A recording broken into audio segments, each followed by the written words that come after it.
High friends, this is Abuli. Welcome back to my YouTube channel study with Abuli. Friends, आपण या चॅनलला class 8चा subject science start केलेला आहे. यामध्ये आपण चॅप्टर फर्स्ट सुद्धा स्टार्ट केलेला आहे. प्रिव्हियस व्हिडिओमध्ये आपण ह्या चॅप्टरचं इंट्रोडक्शन बघितलेलं आहे. तर आजच्या ह्या व्हिडिओमध्ये आपण बघणार आहोत या चॅप्टरचा एक new topic, biodiversity and need of classification. Biodiversity and need of classification. Friends, watch this video till the end. Friends, आपण या चॅनलवर क्लास 8 सायन्स स्टार्ट केलेला आहे, तसा क्लास 8 मॅथमॅटिक्स सुद्धा स्टार्ट केलेला आहे. तुम्हाला जर लिंक बघायची असेल तर डिस्क्रिप्शन बॉक्स नक्की चेक करा. And friends, without wasting any more time, let's start our video.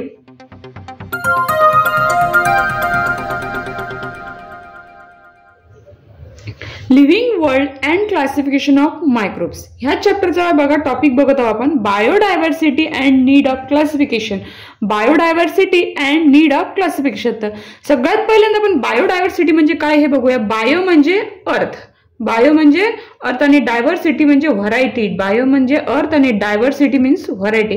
म्हणजेच काय, तर all the life on the earth. All the life on the earth म्हणजे अर्थवरचे जेवढे सगळं काही प्लांट्स आहे, ॲनिमल्स आहे, सगळ्यांची लाईफ म्हणजे काय असते, बायोडायव्हर्सिटी. बघा, प्लांट, ॲनिमल, त्यामध्ये भरपूर सगळे लिव्हिंग ऑर्गॅनिझम आहेत. मायक्रो ऑर्गॅनिझम्स, बॅक्टेरिया, फंगस, ह्या सगळ्यांची लाईफ ही जी अर्थवर असते त्यालाच काय म्हणतो आपण, बायोडायव्हर्सिटी. बायोडायव्हर्सिटी म्हणजे all the life on the earth. म्हणजे त्यामध्ये काय काय असते, plants, animals, micro organism, bacteria, fungus etcetera. तर आता ही बायोडायव्हर्सिटी का आवश्यक आहे, त्याचं महत्त्व काय, इम्पॉर्टंट काय आहे बायोडायव्हर्सिटीचं, काय इम्पॉर्टंट आहे बायोडायव्हर्सिटीचं. म्हणजे असं काय वाटतं की बायोडायव्हर्सिटी असायला हवी, विविधता का असायला हवी. त्याच्यामुळे काय होतंय, एक नाविन्य येतं. ती बायोडायव्हर्सिटी काय करते, सपोर्ट करते. काय करते, सपोर्ट. अर्थवरती जेवढी सगळी लाईफ आहे, जेवढे सगळे ऑर्गॅनिझम आहे, त्या सगळे एकमेकांना काय करते, सपोर्ट करते. त्याच्यानंतर काय करते, ही बायोडायव्हर्सिटी मेंटेन करते. काय करते, बॅलन्स मेंटेन करते. बॅलन्स मेंटेन करते कशाचं, इकोसिस्टीमचं. इकोसिस्टीमला काय करते ही बायोडायव्हर्सिटी. हा फर्स्ट पॉइंट, हा सेकंड. इकोसिस्टीमला ही बायोडायव्हर्सिटी काय करते, मेंटेन ठेवते. आणि ही सगळ्यांना काय ठेवते, बायोडायव्हर्सिटी सेफ ठेवते. Safe and healthy. Safe and healthy. आता बायोडायव्हर्सिटीचं महत्त्व काय, तर ही अर्थाच्या सगळ्या लाईफला सपोर्ट करते. ती ह्या इकोसिस्टीमचं बॅलन्स ती मेंटेन करते, बॅलन्स ठेवते, मेंटेन करते. आणि सगळ्या ज्या ऑर्गॅनिझम आहे, लिव्हिंग ऑर्गॅनिझमला सेफ आणि हेल्दी ठेवते. आणि सगळे प्लांट्स, ॲनिमल हे सगळे एकमेकांशी काय असतात, इंटरकनेक्टेड असतात. इथे आपण बायोडायव्हर्सिटी हे समजून घेतलंय. यानंतर नीड ऑफ क्लासिफिकेशनकडे वळूया. बघा, हे सगळे लिव्हिंग ऑर्गॅनिझम्स आहेत. Living organisms. आता हेच प्रत्येक ठिकाणी म्हणजे प्रत्येक जो जिओग्राफिक रिजन असतो, जो प्रत्येक असं म्हणू की रिजन आहे, त्या प्रत्येक रिजनला वेगवेगळे ॲनिमल्स, प्लांट्स सगळे असतात. आणि प्रत्येक ठिकाणचे ॲनिमल, प्लांट सेम असतात का, नाही. तिथल्या त्या जिओग्राफिक रिजननुसार ते काय असतात, ॲडजस्ट झालेले असतात. म्हणजे तर काय असं म्हणू की जो जिओग्राफिक रिजन आहे, डेझर्ट आहे, आयसी लँड आहे, किंवा आपण म्हणू सी मध्ये राहणारे सगळे ॲनिमल्स, प्लांट काय करतात, तिथल्या रिजननुसार ते स्वतःला तिथे अडॅप्ट करून घेतात, व्यवस्थित प्रमाणे ते ॲडजस्ट करतात. का बरं, की त्या रिजनमध्ये चॅलेंजेस असतात, काही काय असतात, ऑपॉर्च्युनिटीज असतात. म्हणजे त्यांना त्या काय करावं लागतं, त्यांना ते त्याच्याशी जुळून घ्यावं लागतं. आता बघा, डेझर्ट हा जिओग्राफिक रिजन आहे. डेझर्टमध्ये कोण राहते, कॅमल. कॅमल म्हणजे त्याला आपण उंट म्हणतो. तर तिथे तो चालू का बरं शकतो, कारण की त्याचे जे फीट आहे, म्हणजे त्याचे पाय आहे, फीट, तर ते काय असतात, असे लॉंग असतात, जेणेकरून त्या सँडवर तो हळूहळू चालू शकतो. आणि त्याच्या पाठीवर असं हंप असते. त्या हंपमध्ये काय स्टोअर असते, हंपमध्ये फॅट स्टोअर असते. ते फॅट काय करते, त्या कॅमलला जर एखाद्याच त्याला खायला मिळालं नाही की प्यायला मिळालं नाही, तर फॅट थ्रू तो काय करते, स्वतःचं रक्षण करते, स्वतःला जिवंत ठेवतो. स्वतःला सर्व्हाइव्ह करण्यासाठी तो त्या फॅटमधून काय घेतो, एनर्जी घेतो. त्यानंतर आहे पोलर रिजन म्हणजे आयसी लँडमध्ये राहणारे ॲनिमल्स, प्लांट्स असं म्हणू की बघा, आयसी रिजनमध्ये राहणारे प्लांट्स कसे असतात, तिथले ॲनिमल्स कसे असतात. बघा, तिथे पोलर रिजन म्हणजे पोलर बिअर्स, तुम्हाला माहिती आहे, पेंग्विन वगैरे. तिथले बिअर्स कसे असतात, त्यांना त्यांच्या अंगावर थिक फर असतं. थिक फर म्हणजे जाळसर असं हे असतं, म्हणजे असं जाळसर फर म्हणजे केस, जाळसर केस असतात, जेणेकरून ते काय करतात, ते थंडीपासून स्वतःला प्रोटेक्ट करतात. काय करतात? स्वतःला प्रोटेक्ट करतात. म्हणजे त्यांना त्या आयसलँडमध्ये राहायचं असेल त्या तिथे, तर त्याला स्वतःचं काहीतरी रक्षण करावं लागेल. म्हणजे स्वतःला तिथे राहायचं, त्याला तिथे त्याप्रमाणे ऍडजस्ट करतात. म्हणजे त्यांचं शरीर तसं बनून जातं. आता पेंग्विन माहिती आहे तुम्हाला, पेंग्विन्स. आता पेंग्विन्स पण माहिती आहे सगळ्यांना. पेंग्विन्स कसे राहतात, आयसलँडमध्ये राहतात, ते कसे चालतात, त्यांचं तिथलं चालणं कसं आहे, त्यांचं वागणं कसं आहे, तर ते कसं आहे वागणं, तिथे राहायचं तर त्यांच्यानुसार त्यांचं शरीर ऍडजस्ट होऊन गेलं राहतं तिथे. आता जिओग्राफिक रिजन मधल्या प्लांट्स बद्दल बघूया. प्लांट्स. आता तुम्हाला प्लांट्स मध्ये डेझर्ट मधले प्लांट कोणते आहेत? कॅक्टस. आता तिथले कॅक्टस जे असते लीफ असते ते कसं असते? जाडसर थिक असते. का बरं? कारण की तिथे भरपूर दिवस झाडांना पाणी मिळत नाही. म्हणजे थिक मध्ये साठवलेलं जे काही वॉटर असते, जे काही इम्पॉर्टंट त्यांना मिळणारे न्यूट्रिएंट्स असते ते साठवलेलं असते. काय असते? त्या जाळसर लीफ मध्ये ते साठवलेलं असतं, जेणेकरून त्यांना जेव्हा आवश्यकता असेल तिथून ते एनर्जी घेऊन स्वतःला सर्व्हाइव्ह करू शकतात. आणि ते असं बनलं असतं की तिथलं टेम्परेचर हाय असते. त्या डेझर्ट मधलं म्हणजे जिथे आपण रेताळ प्रदेश म्हणतो की ते रेती असतात, तिथलं टेम्परेचर हाय असते. तर ते काय करतात, ते जाडसर पानं त्यांना टेम्परेचर पासून ते प्रोटेक्ट करतात. ते हाय टेम्परेचर पासून हे जे थिक लीफ असतात त्यांना काय करतात, त्या प्लांटला प्रोटेक्ट करतात. बघा हेच करूया.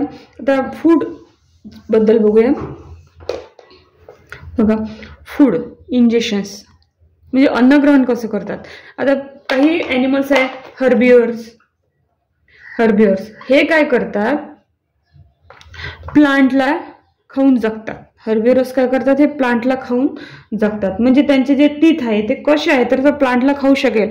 आता त्याच्यानंतर कार्निव्हरस आहे. बघा, कार्निव्हर्स म्हणजे ते काय करतात, तर कार्निव्हर्स म्हणजे कोणकोणते, त्यांचे शार्प टीथ असतात, त्यांचे असे पंजेस. म्हणजे ते काय करतात, कार्निव्हर्स म्हणजे टायगर, लॉयन, पॅन्थर म्हणून हे काय करतात, हे इतर प्राण्यांना खाऊन काय करतात, जगतात. अशा प्रकारे म्हणजे त्यांना असं वाटतं त्यांना त्यांचा फूड काय करायचं, गेन करायचं. ते फूड गेन करायसाठी त्यांची जी शरीर रचना झालेली असते ती तशी व्यवस्थित झालेली असते की जेणेकरून ते प्रत्येक जे समोर दिसणाऱ्या प्राण्यांना ते खाऊन जगू शकेल. त्याच्यानंतर ओमनिवर्स. बघा, ओमनिवर्स म्हणजे काय, असे ॲनिमल्स की ते काय करतात, प्लांट आणि अदर ॲनिमलला सुद्धा खातात. ओमनिव्हरस म्हणजे असे लिव्हिंग ऑर्गॅनिझम ते प्लांटला किंवा अदर ॲनिमलला सुद्धा खातात.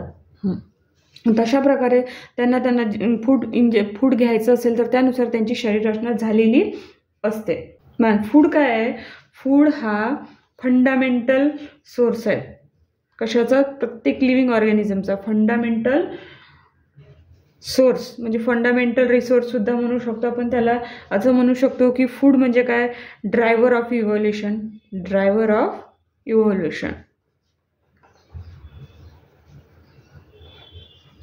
आणि ह्या सगळ्यांची बॉडी स्ट्रक्चर असं बनलेलं असतं की ते ज्या तिथल्या एन्व्हायरमेंटनुसार स्वतःला ॲडजस्ट करतात, त्यानुसार ते स्वतःचं रक्षण सुद्धा करू शकले पाहिजे. अशा प्रकारे त्याची बॉडी ते काय असतात, बनलेली असतात. तर तुम्हाला रेप्टाईल माहित आहे तुम्हाला. तर हे रेप्टाईल्स काय करतात, म्हणजे कशी असते त्यांची स्किन, लिदरी आणि स्केअरी स्किन असते त्यांची. कशी असते, स्केअरी स्किन, खवले म्हणतात, जेणेकरून ते त्यांनी स्वतःचं प्रोटेक्शन करू शकले पाहिजे. बघा, आता हे सगळं एवढं बघितलेलं आहे आपण लिव्हिंग ऑर्गॅनिझम. हे लिव्हिंग ऑर्गॅनिझम किती आहे, कुठे आहे, तर ह्या लिव्हिंग ऑर्गॅनिझमच्या आपल्याला स्पेसिस बघायचे आहे. तर शास्त्रज्ञांनी जे सायंटिस्ट आहेत त्या लोकांनी त्यांच्या स्पेसिस सर्च केले तर 87 मिलियन स्पेसिस आहे. किती स्पेसिस आहे लिव्हिंग ऑर्गॅनिझमच्या? 87 मिलियन स्पेसिस आहे. आणि 87 मिलियन म्हणजे कुठून बघितल्या त्यांनी, कुठल्या, तर फक्त नाही, लँड, सी, ह्या सगळ्यांवरचे मिळून 87 मिलियन स्पेसिस आहे. तर या सगळ्यांचा स्टडी करणे सायंटिस्टला शक्य होत नव्हतं. सायंटिस्टला काय शक्य होत नव्हतं, तर त्यांना काय वाटलं की या सगळ्यांना आपण ग्रुप्स आणि सबग्रुपमध्ये डिवाईड करावं. ग्रुप्स अँड सबग्रुपमध्ये डिवाइड करा, जेणेकरून त्यांना स्टडी करायला किंवा आपल्याला सुद्धा स्टडी करायला काय होईल, इझी जाईल. आणि जर तुम्ही सबग्रुप किंवा ग्रुप केले नाही किंवा क्लासिफिकेशन केलं नाही कोणत्या गोष्टीचे, तर तुम्हाला कळेल का आता सब्जेक्ट आहे, तर सब्जेक्ट आहे तर कोणते सब्जेक्ट आहे, कोणता अभ्यास करायचा आहे, त्याच्यासाठी आपण काय करतो, पुस्तकं व्यवस्थित ठेवून त्याचं क्लासिफिकेशन करतो, कुठे काय ठेवायचं, कोणता सब्जेक्ट केव्हा वाचायचा किंवा कशासाठी, ह्या सगळ्या गोष्टीचं आपण काय करतो, नियोजन करतो.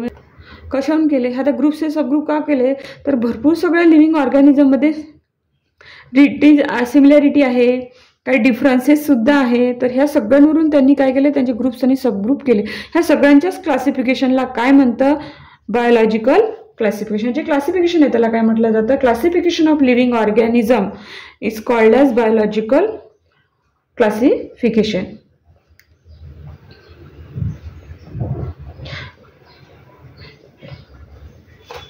आणि बघा, इतक्या सगळ्या मिलियनच्या स्पेसीज आहे, ह्या स्पेसीचा अभ्यास करणे सहजासहजी शक्य नाही की समोर ठेवला आणि अभ्यास केला. त्याच्यासाठी त्याला या स्टडीसाठी, आयडेंटिफाय करायसाठी, पुढे ग्रो करायसाठी, काहीतरी न्यू इन्व्हेन्शन करायसाठी या सगळ्यांची काय गरज आहे, यांना सगळ्यांना वेगवेगळ्या ग्रुपमध्ये डिवाइड करणं आवश्यक आहे. म्हणजेच आपण इथेच याला आपला टॉपिक तुम्हाला समजला असेल, का क्लासिफिकेशनची गरज आहे, म्हणजे काय, व्हाय नीड ऑफ क्लासिफिकेशन. तर ही क्लासिफिकेशनची प्रोसेस किंवा हे क्लासिफिकेशनचं इन्व्हेन्शन कोणी केलं, तर एक बघा, हे मी रेच करते पहिले, मग सांगते मी तुम्हाला. एक अमेरिकन इकॉलॉजिस्ट होता, American ecologist Robert Harding Whittaker. Robert Harding Whittaker. बघा, 1920 to 1980 मध्ये होता हा, अमेरिकन इकॉलॉजिस्ट होता. त्यांनीच ही प्रोसेस काय केली, म्हणजे इन्व्हेंट केली, कशाची, बायोलॉजिकल प्रोसेस क्लासिफिकेशनची, इन 1969. फ्रेंड्स, इथे आपण आपल्या व्हिडिओचा टॉपिक कंप्लीट केलेला आहे. कसा वाटला मला जरूर कमेंट करा. तुमच्या कमेंट्स मला फार मोटिवेशन देतात. Thank you for watching this video. Take care and good